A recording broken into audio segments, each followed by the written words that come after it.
But as you got older, I guarantee there's somebody you see, or someone you talk to, you say, from your strong foundation, from your parents, what they talking about. But as Paul was telling Timothy, I saw your faith back then, but now I see it in you.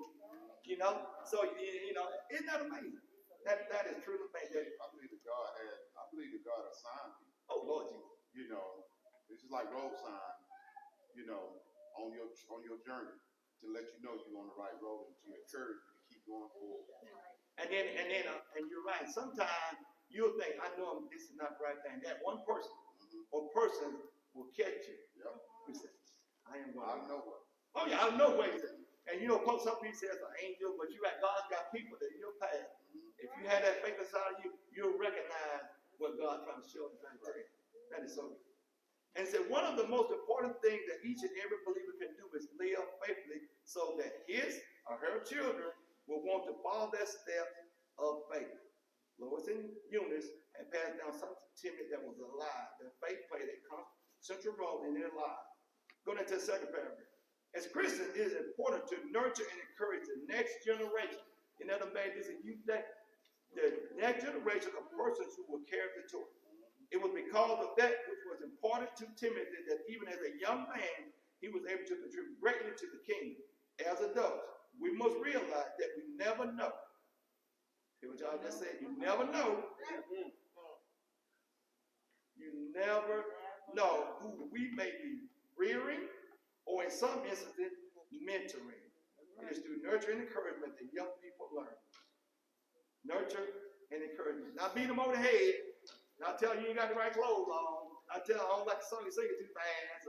You ought to have a dress on. You ought to have a tie on. But it's nurture and compassion that will bring people to you. And it's also this. It's not that your family that you are close to. It's, like I said, the lady outside. It's people that you meet in your life. Like when Nikki was going to school, those are the ones who went by and shook my hand and put something on. Oh, yeah. Oh, yeah. How would they know? She knew. But you know what? And I'm glad you said that. I was at the barber shop the other day. My barber told me this. We were talking about, I'm going to tell you about my usual name. But Brother Charles and I were talking about, getting a haircut. He said, Deacon, who cuts your hair? Long story short, I told him who does it. As he does by appointment. Brother Charles went there the other day and got his haircut. And I went Friday, we were talking. He said, Deacon Charles came and got his haircut. Yeah, he's a good man. Then he said something that really struck me. Yeah, he's a good guy. He said, but you ever thought about this? Is it better to be good? He said, because a murderer is good to his mom. That's true. Or it's better to have goodness. And that just blew my mind. So when I was saying he was a good man, my thought was he has goodness in him. Goodness will have you doing good things. Good things will have you doing things for reward. And I thought that was really running that he said this. Yeah. Have goodness in you. It doesn't hurt well when we are introduced to someone who makes a proud and godly way. Someone that has great moral standards. Timothy's father was a Greek and his mother and grandmother were Jews. But the fact that it matters. That's an interesting cut right there. And that's it. But they still were converted because of the faith that his mother and grandmother had.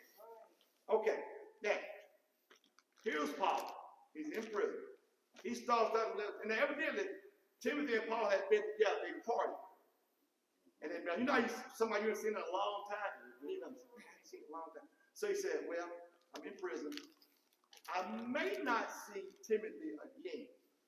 So I'm going to try and let him know. Even though I'm not there to hold your hand, to encourage you, I'm going to write this letter to you. And he started by saying, I am grateful to God, whom I served from my forefathers in pure conscience. Talking about what he got from his foreparents. That without ceasing I have remembrance of thee in my prayer night and day. He said, even though I'm not with you, I'm always thinking about how you're doing. If things okay. I hope what I put into you that you are still keeping the faith in your heart. He said, greatly desire to see thee, being mindful of thy tears, that I may be filled with joy. When we departed, we probably didn't want to depart. And how you be with somebody, your friends, man, we hung out together. I ain't seen you in a while. And then all of a sudden they leave. And you may not ever see them again. then you start thinking, man, they really had influence on my life. They really taught me a lot. I wish I could see him again, her again. But I don't know, we may not see each other again because what I'm going through. But even though Paul was going through persecution, he still had enough heart in him to say, I know you're probably saved. I know you are. We haven't seen each other in a long time. I know we have. He said, but the fact that I'm marveled until we share, I may be filled with joy at the fact that we had that compassion for each other. Then he said, and the pastor said it all the time, call to your remembrance. He said, I am reminded of your sincere faith. Now, he let Timothy know, even though I miss you, and I want to be with you, I'm reminded, when we were together, I saw something in you. Your sincere faith that lived first in your grandmother, Lois, and your mother, Eunice. And now I am sure lives in you. All right. I saw it. I saw it. I saw they were teaching you. Even though your father was a Greek. And they were Jews. Your grandmother taught you. Your mother had unwavering faith. Her father was a different religion, but it's still that unwavering faith. I saw it in you. Now, think you said, what do people see in you? Right? From well, most people said, what do people see what your parents have instilled in you? Isn't that amazing? That he was letting him know, even though we don't see each other, I'm going to encourage you by just telling you, I know your parents put that in you. I know you can do it. Mr. 10. I saw it in you. Sister Linda, Deacon Jamal, everybody, Sister Mary, everybody, Sister Mitch, everybody said, your people see, said, man, I see your mama, your daddy, yeah. I see. People say that like, oh. So when people see something good in you, and you got good high moral standards, where we all gonna fail, make mistakes, but when they see what brought you this far, and I said, you got that faith from somewhere. It was nurtured along the way, but you got it from somebody, somewhere. Any questions? You know, you was talking about partying. Right. There was a time I was a little boy growing up. I said, there's no way I'm going to ever leave New England. Yeah. I am New England bound, never going to leave.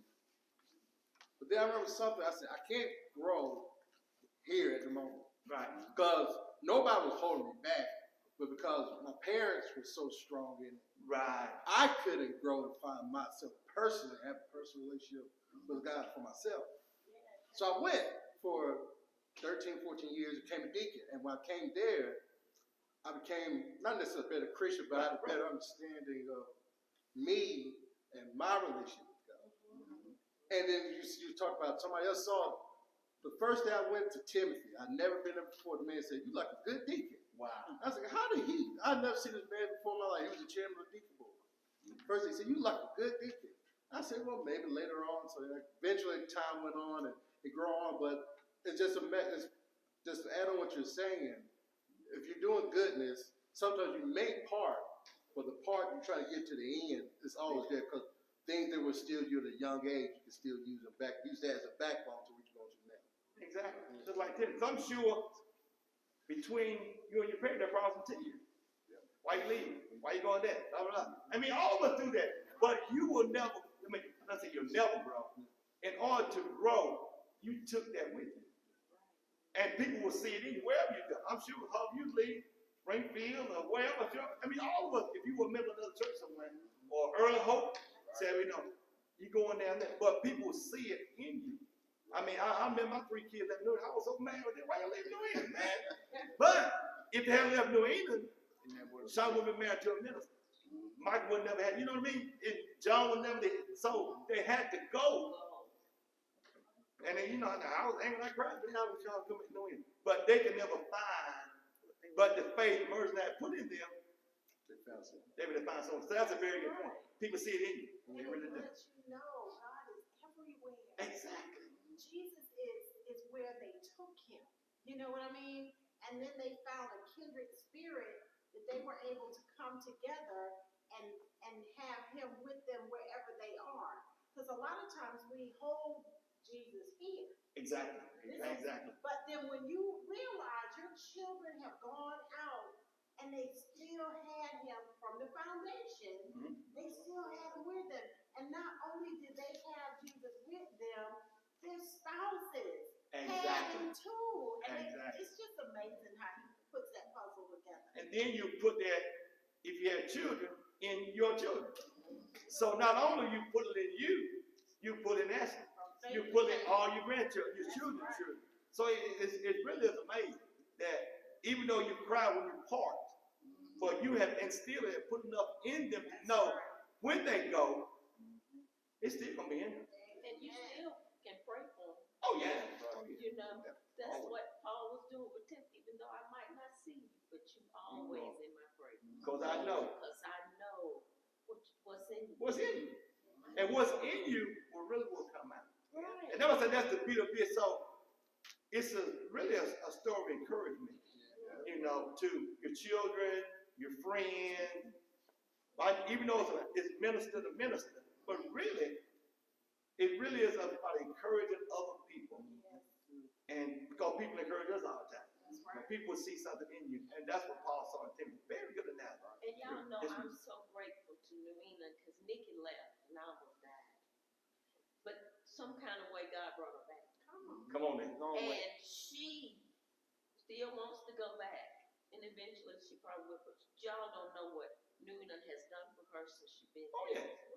She tells me all the time how, and to hear her talk in Sunday school, I'm like, Yeah. Because I remember I said a word. not a word. I said a word. She is so into it right now. And she tells me things and I'm like, wow, is that coming from you? And I like to thank New England because y'all did this because she is in love with the book. Amen. But if you think about a church, like your daughter, everybody's children are our children. That's right. Really think about it. All the young people in this church, all of us are thinking of it as our own children. That's right. All the women and men here, we should think about brothers and sisters. Because really, we are brothers and sisters, children, grandparents, we're not allowed. But so many kids, like my kids may have left, but I got a bunch more here. You know what I mean? So that's the beauty of it, that faith. Just like Deacon Brandon. I had to go see for myself. Right. When I come back home, I still bring it back with me. Still Bring it back with me. That's That's what Paul was saying was because I saw something in you, that's the reason I can let you go. exactly. Even though I don't want to, All right. but I know you're gonna be all right Exactly. because I saw something in you that just didn't start right here. Take it, preach it. Preach It's it. in you. Mhm. And what God does is God knows that it's in you, but to bring it out you gotta get away from your crutch. All right. All right. So he put you in a place where it has to be, even though it's instilled in you, he put you in a place where it can be exercised. That's right.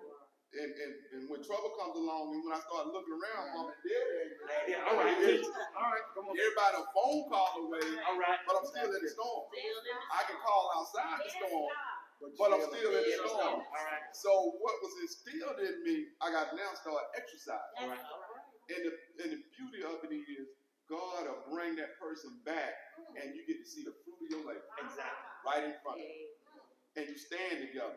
I'm no longer pulling them with me. All right. We standing together. All right. And that's the beauty of it. That's the beauty of it. Go really that yes, sir. Go ahead. And Timothy had a church in Ephesus. It sure did. Ephesus, well, It sure did. and he was having a little problem in the church, and that Paul was encouraging him. Yeah. Exactly. That with the problem that he was having, even though that he had departed and had left, but he was still encouraging. Because he was letting him know you're young in the ministry. Right. And things gonna come up like this. Exactly. Exactly. And like you tell your children that. I know you're out on your own, but things gonna come up. What we taught you about how to deal with situations, how do you in the storm, but I can't come hold your hand right now. But because I'm outside the storm, the pastor said, but someone's in the storm with you, Jesus. That's who can hold your hand right now. So he was a little timid.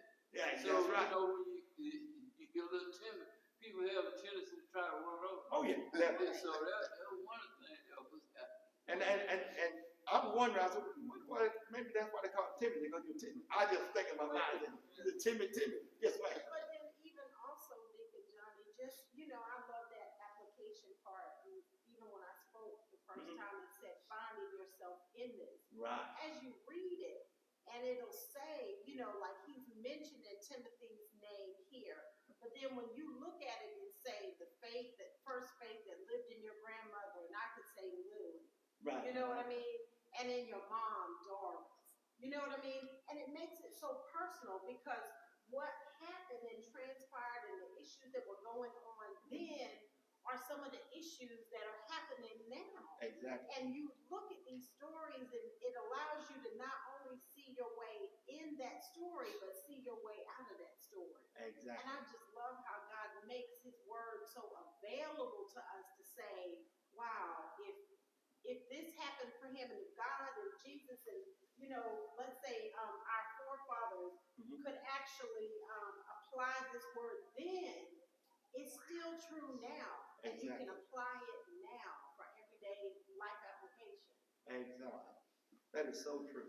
And Because can I read this? you go right ahead. It says, sometimes this Christian walk can be painful, but sometimes it can be less painful when we know we have someone who cares for us and is in constant prayer for us in our mission. Definitely. That is why Paul is encouraging Timothy. Right. Maybe he felt like he was getting ready to throw in the towel. Yes. But he's telling them, I'm for you. I'm praying for you. That's right. Hold on. And if you think about it, all of us, if you see, if someone's on your mind, do you pray for them or you want them to ask you to pray for them? If you know somebody, you just pray, people just pray for people. I pray for them. I pray that they are constantly in your heart, in your mind, that whatever they're going through, if you don't know what they're going through, that you constantly do like Timothy, Paul is, I'm praying for it, because you got to keep people on your heart and mind. Really do. Because sometimes people go through something that they need you to be there for them, to pray for them. Yes, sir. And how often, if we going through something, do we still pray and encourage somebody? Amen. Yeah, that was going back earlier. When you go through something, can you still pray for someone else? That exactly. But sometimes you get ready to go talk to somebody about their problem, and before you start, they come on you with theirs. So you be like, oh well, Yeah. And sometimes if I know you got a problem, I ain't got to talk to you. That's right. You I'm gonna pray for you You pray. in my heart, and I ain't gonna tell you I pray for you. Pray. You just know that you're on my heart. And just by the smile when I speak to you, I tell you I pray for you. But I'm constantly know that I got to keep you in my heart, soul, and mind. Ready? Second item, Paul's gratitude for God's grace. So now he started telling Timothy, I've been worried about it, but this is why I do this. He said, for this reason, I remind you to rekindle the gift of God that's within you through the laying on my hand. When they were together, he taught it, laid hands on him. He go out and teach this ministry, like I said, about the birth, the crucifixion, and the resurrection. When you go out and teach this now, because I'm in jail for teaching it. I'm in jail for spreading it. You're going to catch it too. He said, so remember that I put hands on you and told you this is what you got to stay strong. That's the gift of God. And he said, as Deacon Bailey said, Paul was, Timothy was a little nervous. He was young in the ministry. He said, for God did not give us a spirit of cowardice or a spirit of fear, but of power and of love and of sound mind. On this Christian journey, Oh, yeah. you don't have something in here, you be like this. You be swaying back and forth, swaying. And the spirit of fear. It's not that you don't have doubt sometimes, but you really have to quell that fear in your mind, because fear makes you not do anything. Fear makes you say, I don't want to step out of faith. I don't want to go. I better stay here with my mom and dad. I don't want to try this. But God puts in your heart, soul, and mind. Because remember that, when Jesus was crucified, he took death with him. Now we all will physically die, but what about the resurrection? So don't have that fear of cowardice, and you got to have self-discipline. That's one of the most difficult things in the world to have self-discipline. But do you do well because people see you, Or do you do well or don't do well people don't see? I mean, that's the thing I ask yourself. Because he let him know, I'm not there with you, Timothy, but I know right now there's a thing gonna come upon you that you really got to be strong in. He said, now when you teach this word, do not be ashamed then of the testimony about our Lord or me, his prisoner. But join with me in suffering for the gospel, relying on the power of God. You got to teach it when they don't want to hear you. You got to teach it when they talk about you. And I'm sure Pastor, Mr. Taylor, Mr. Dad, and Sister Hannah gonna realize, y'all know this. You know, it's tough, you know, but you have to remember it's not about you.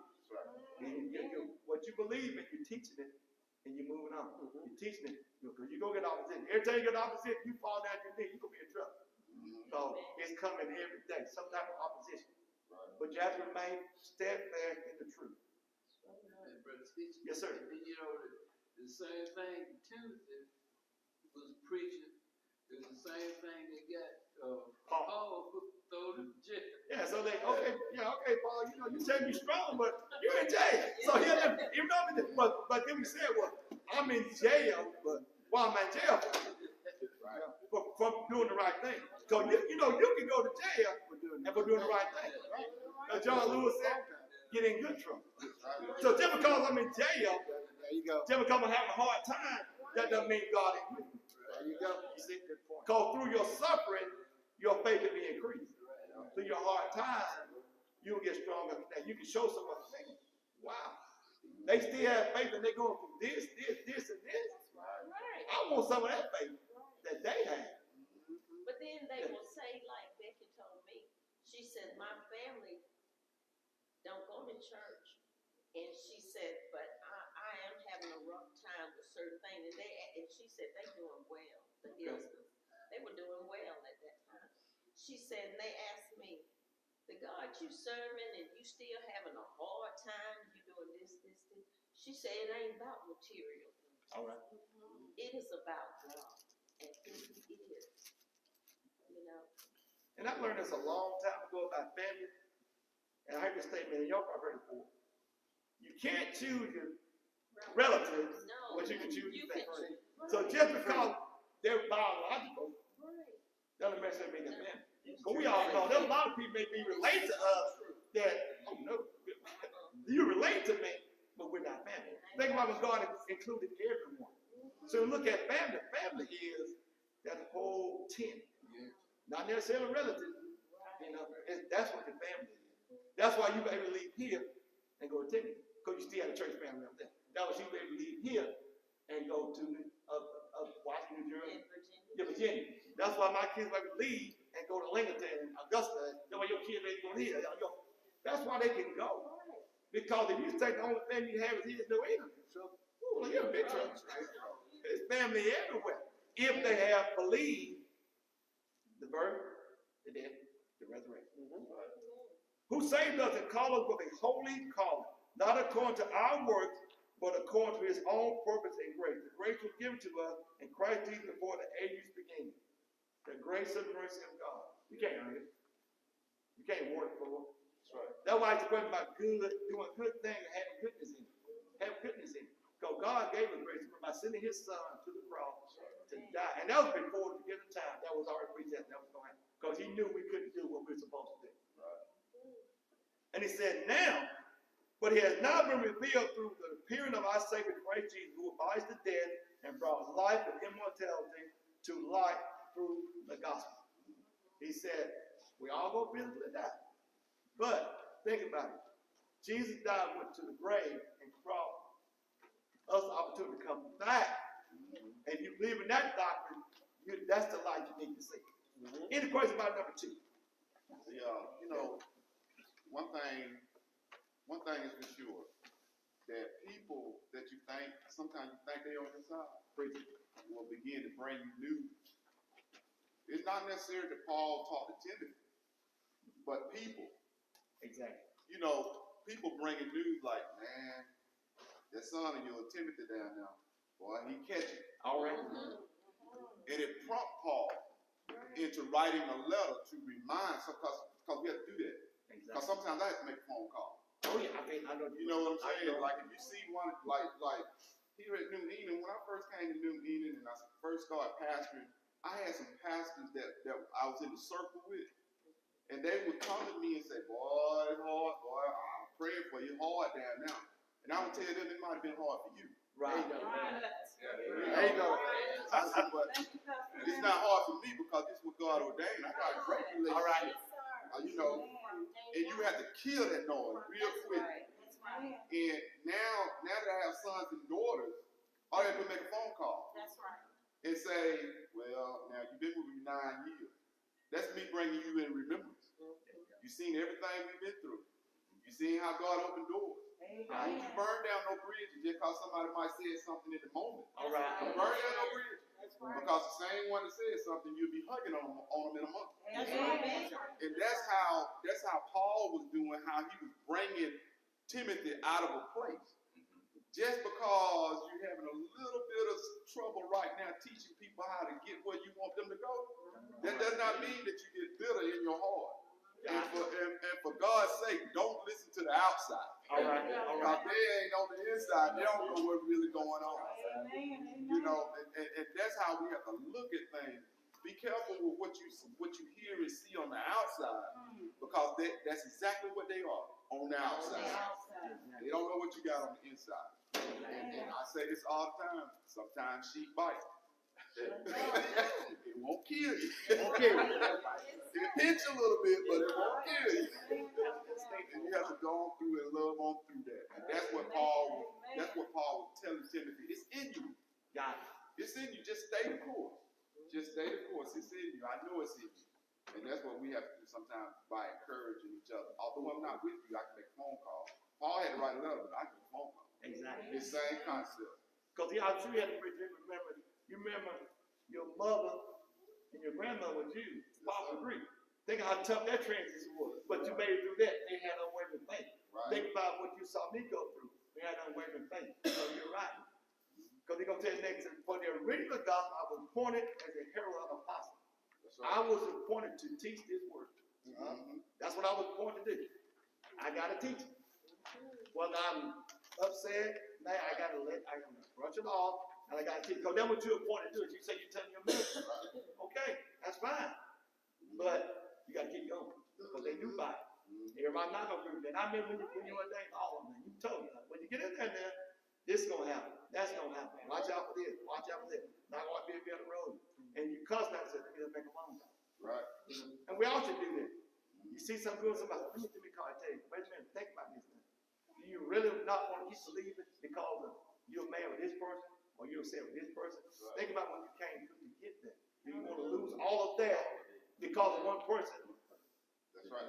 Don't like what you feel. You know what I'm saying? Are you really going to lose everything because of It's just like your parents. always? Yeah. Wait, consequence.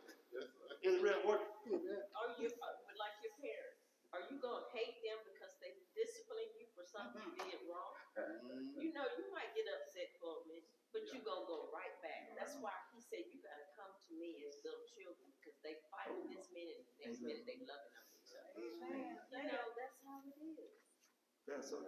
In 12, 13, and 14. For this reason I suffer as I do. Paul's in prison. He's not in prison because he did something wrong. He's in prison because what he believed, he stood fast. But I am not ashamed. For I know the one in whom I have put my trust. And I am sure that he is able to guard until that day which I have entrusted to him. The day entrusted is when you basically get to heaven. That they entrusted. I know, no matter what I go through on this earth, I have the faith that I'm doing the right thing. I'm doing it for the right reason, and I will prevail in the end. I may suffer, but through my suffering, I draw strength. Through my suffering, I can draw others closer to thee. Right. And he said, now this is, we all have to do this. Hold on to the standard of sound teaching that you have heard from me. In the faith of love that are in Christ Jesus. I know you're there in Ephesus. I know they get on. I know you're up there at Pleasant Grove or Jones Grove or wherever. You got the church spread up. You're preaching that. I know you're there. But you got to stick to the sound doctrine. Also, man, Pastor Henry, I'm not going to preach what I want to preach. He told me that, but can't do that. I want these people to like me. Nah, you gotta preach the true word, sound doctrine. And then this is how you stay this assignment. He said, guard the good treasure entrusted to you with the help of the Holy Spirit living in us. Because people will be fickle. Things will change. But if it's in your heart to do this, teach His word, do it the right way, uncompromising, encourage each other, as Pastor teaches us all the time, it'll go. Storms gonna come, but keep the faith. And everybody in here, think about somebody that has touched your life, that showed you about faith, and who you are showing to have faith. Because you may not believe, but a lot of us probably know this. Someone is always watching what you're doing. I don't mean bad stuff. They're watching your faith. They're watching, are you really? Because everybody wants to follow somebody that's doing the right thing. That's got good moral standing. So think about your children, your grandchildren, not necessarily biological, all your family members, and make them, show them you're on the way with faith, keep it in here, and let the Holy Spirit be your guide.